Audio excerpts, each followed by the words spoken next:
नमस्कार, उत्तराखंड न्यूज में आपका बहुत बहुत स्वागत है। चलिए देखते हैं उत्तराखंड की 15 फटाफट बड़ी खबरों को।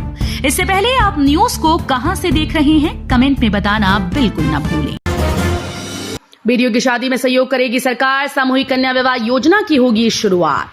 धामी सरकार प्रदेश में गरीब परिवारों की बेटियों की शादी में सहयोग करेगी। इसके लिए राज्य सरकार सामूहिक कन्या विवाह योजना का प्रस्ताव तैयार कर रही है। योजना का नाम मुख्यमंत्री कन्यादान योजना होगा। बता दें कि उत्तर प्रदेश की योगी आदित्यनाथ की सरकार सामूहिक कन्या विवाह योजना पहले ही लागू कर चुकी है। राज्यपाल गुरमीत सिंह की मौजूदगी में श्रद्धालुओं का पहला जत्था रवाना, 25 को खुलेंगे कपाट।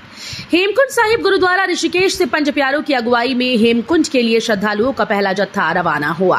राज्यपाल लेफ्टिनेंट जनरल गुरमीत सिंह ने श्रद्धालुओं को रवाना किया। 25 मई को हेमकुंड साहिब के कपाट खुलने हैं। पेयजल संकट से जूझ रही 800 लोगों की जिंदगी, ग्रामीणों ने किया जमकर प्रदर्शन, चेतावनी दी। पिथौरागढ़ के मूनाकोट ब्लॉक के 3 गांव के लोग 2 माह से पेयजल संकट से जूझ रहे हैं। परेशान लोगों ने कलेक्ट्रेट में प्रदर्शन कर आक्रोश जताया। उन्होंने जल्द पेयजल समस्या से निजात न दिलाने पर परिवार के साथ कलेक्ट्रेट में धरना प्रदर्शन करने की चेतावनी दी। आर्टिफिशियल इंटेलिजेंस की मदद लेने की तैयारी, यात्रा प्रबंधन के लिए प्राधिकरण बनाने पर मंथन। चारधाम यात्रा प्रबंधन व संचालन के लिए प्राधिकरण बनाने पर मंथन शुरू हो गया है। मुख्यमंत्री पुष्कर सिंह धामी ने इस संबंध में निर्देश दिए थे और अपर मुख्य सचिव आनंद बर्धन से रिपोर्ट मांगी थी। मुख्यमंत्री के निर्देश पर सिर्फ चारधाम यात्रा ही नहीं, राज्य में होने वाली अन्य यात्राओं के प्रबंधन और संचालन की स्थायी व्यवस्था को लेकर विचार विमर्श शुरू हो गया है। पुणे से दूसरी मानसखंड एक्सप्रेस 24 को पहुंचेगी उत्तराखंड। कई धार्मिक स्थलों पर जाने का मिलेगा मौका। पर्यटन विभाग और IRCTC की संयुक्त पहल के तहत उत्तराखंड मानसखंड एक्सप्रेस पुणे से रवाना हो गई। ये ट्रेन 24 को उत्तराखंड के टनकपुर पहुंचेगी। इसमें सवार 300 यात्रियों को कुमाऊं के विभिन्न धार्मिक व पर्यटन स्थलों पर जाने का मौका मिलेगा।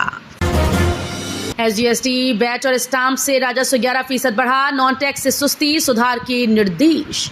चालू वित्तीय वर्ष के दौरान पिछले वर्ष की तुलना में बजट अनुमान के सापेक्ष 11% कर राजस्व बढ़ा है, जबकि नॉन टैक्स से राजस्व प्राप्ति में सुस्ती है। वित्त मंत्री प्रेमचंद्र अग्रवाल ने विभागीय अधिकारियों को नॉन टैक्स से राजस्व प्राप्ति में सुधार लाने के निर्देश दिए। आयुर्वेद डिप्लोमा कोर्स में प्रवेश के लिए मिलेगी आयु सीमा में छूट, नई नियमावली बनाने की कवायद। भारतीय चिकित्सा परिषद से मान्यता प्राप्त सरकारी और निजी आयुर्वेद कॉलेजेस में विभिन्न डिप्लोमा कोर्स में प्रवेश के लिए नई नियमावली बनाने की कवायद चल रही है, जिसमें आयुर्वेद कोर्स में दाखिले के लिए युवाओं को आयु सीमा में छूट मिल सकती है। अब तक चारधाम पहुंचे 8 लाख से अधिक श्रद्धालु, भीड़ प्रबंधन में सरकारी मशीनरी के छूटे पसीने।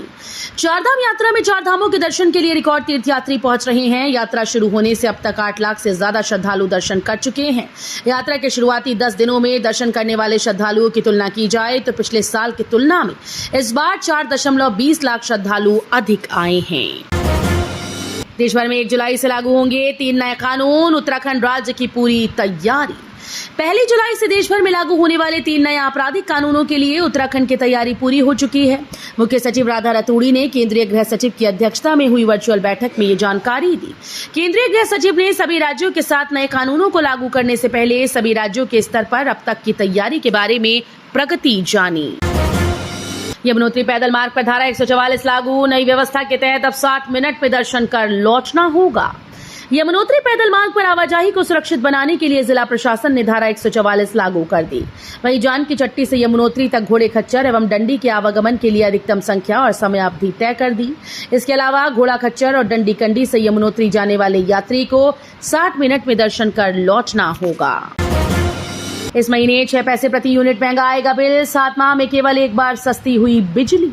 बिजली के दामों के माहवार समायोजन के fuel and power purchase cost adjustment नियम के तहत इस महीने बिजली के बिल में 6 पैसे प्रति यूनिट की बढ़ोतरी होगी।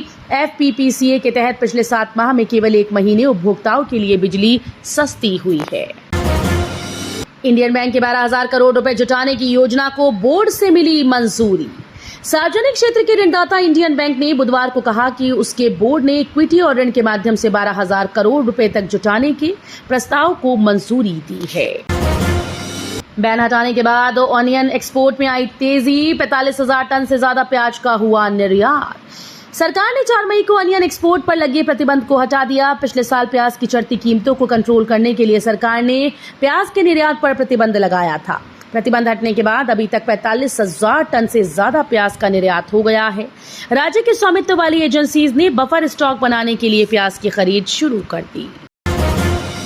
आरबीआई ने केंद्र सरकार को दिया डिविडेंड का तोहफा, जल्द ट्रांसफर होगी 2 लाख करोड़ रुपए से ज्यादा की रकम।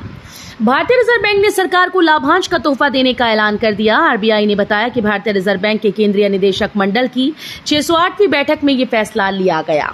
इस बैठक की अध्यक्षता आरबीआई गवर्नर शक्तिकांत दास कर रहे थे। बोर्ड ने केंद्र सरकार को 2.11 लाख करोड़ रुपए के लाभांश भुगतान को मंजूरी दी।